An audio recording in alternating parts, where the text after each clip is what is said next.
শিৱসাগৰ জিলাৰ নাজিৰা মহকুমাৰ প্ৰশাসনৰ উদ্যোগত আৰু গড়গাঁও মহাবিদ্যালয়ৰ সহযোগিতাত সৃজনী অসম নামৰ বেচৰকাৰী অনুষ্ঠান মেডিচিটি গুৱাহাটীৰ সহযোগিতাত শিৱসাগৰ জিলাৰ ভিতৰত প্ৰথমবাৰৰ বাবে নাজিৰা গড়গাঁও মহাবিদ্যালয়ত জনসাধাৰণৰ শৰীৰত সাৰা কভাৰ প্ৰতিৰোধ ক্ষমতাৰ মূল্যায়ন শীৰ্ষক এক সেৰালজিকেল জৰীপ অনুষ্ঠিত হয়।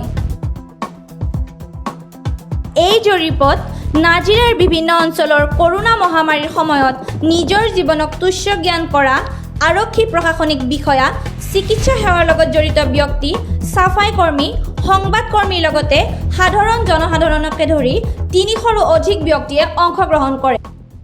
যোনটো NGO তেওঁলোকৰ ইনিচিয়েটিভত তেওঁলোকে আমাৰ আজি এইটো এণ্টিবডি টেষ্টিঙৰ কাৰণে আহিছে, যিটো চেৰলজিকেল ছাৰ্ভে অসমত পোনপ্ৰথমবাৰৰ কাৰণে সৃজন অসমৰ উদ্যোগত চেৰলজিকেল ছাৰ্ভে ষ্টাৰ্ট হৈছে আৰু তেওঁলোকে কেইখনমান ডিষ্ট্ৰিক্টেদি আৰম্ভ কৰিছে আৰু তাৰ ভিতৰত শিৱসাগৰ ডিষ্ট্ৰিক্টৰ নাজিৰাটো তেওঁলোকে আজি আহি কেম্প কৰিছেই। গতিকে এইটোৰ জৰিয়তে আমাৰ এণ্টিবডি টেষ্টিংবোৰ হৈছে। গতিকে আমাৰ ইতিমধ্যে যিখিনি ফ্ৰণ্টলাইন ৱৰ্কাৰ প্ৰথম অৱস্থাৰ পৰা এইটো COVID-19 মহামাৰীৰ যুদ্ধখনত ইনভলভ হৈ আছিল, তেওঁলোক সকলোৱে যোগদান কৰিছে। গোটেইখিনি মানে হেল্থৰ পৰা, মিডিয়াৰ পৰা, পুলিচৰ পৰা, টিচাৰ্ছলৈকে।